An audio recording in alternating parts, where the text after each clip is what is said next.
guys, welcome back to my channel. If you're new, my name is Carla and I make motherhood and lifestyle videos here on YouTube. So if you enjoyed this type of video, then make sure to hit the subscribe button down below and check out all my other videos. In today's video, I'm going to be sharing with you my 10 tips for birth partners. So if you've got a special someone in your life who is about to give birth, then watch this video and hopefully I can give you some pointers on how to be the best support person that you can be.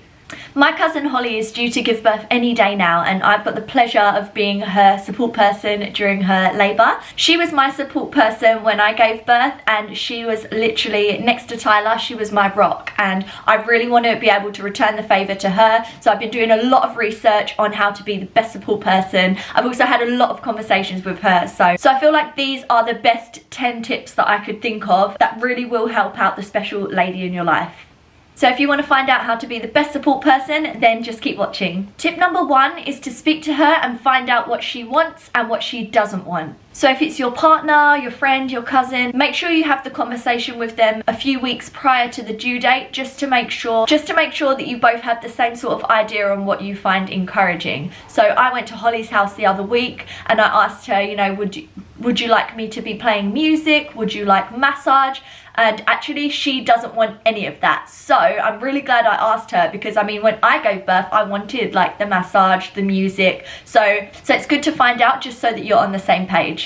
Tip number 2 is to do your research. I think it'd be very beneficial if you do a bit of research and find out the different stages of labour, maybe watch a few birth vlogs here on YouTube, and also if you're able to go to an antenatal class, do it. They're so good. Tip number 3 is to be strong. The special person in your life is going through a very big experience and you really need to be that rock for them. Don't be a sensitive Sally. If she starts to call you names and things just for her labour, just take it.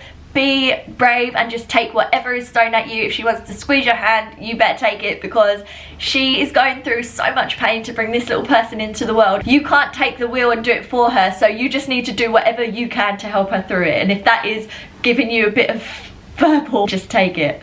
That's how some women react to being in pain, and that's totally fine. They don't mean it. So just be prepared to deal with all of her different moods and be that strength when she needs it. Tip number 4 is to expect to wait.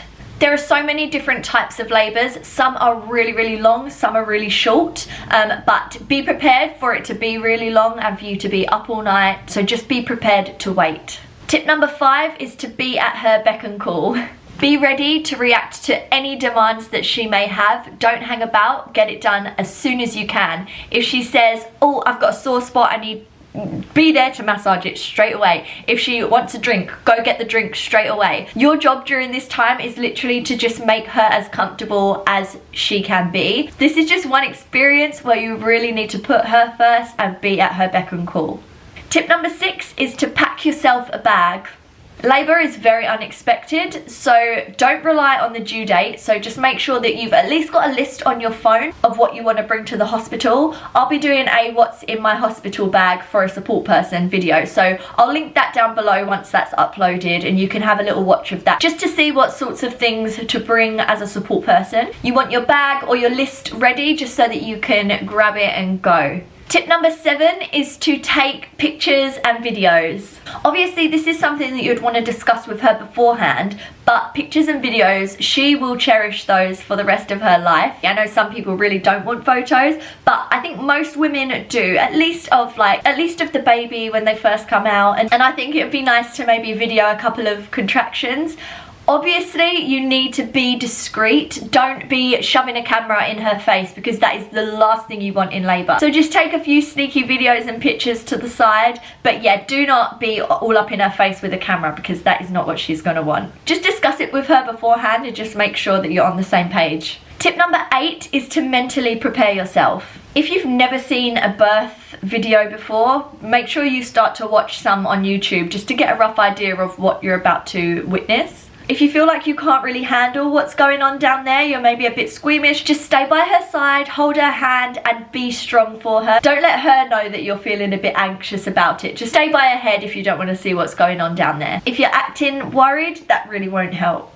Tip number 9 is to not wear any strong perfume or cologne. A fresh little newborn is coming earthside and the last thing they want is to smell your perfume. Newborns actually have a really heightened sense of smell, and that's how they can work out who their mum is. So try not to wear anything at all, just so the baby can smell their mum and they can have that bond. Just try not to overpower the room by wearing a strong scent. Tip number 10 is to wait your turn for cuddles. When the baby first comes out, just let them have a good amount of time on their mum. Obviously, if you're doing delayed cord clamping, then there's no choice but to stay on mum, but just let them have that bond first. And if, like me, you're not the baby's mum or dad, don't be too forward.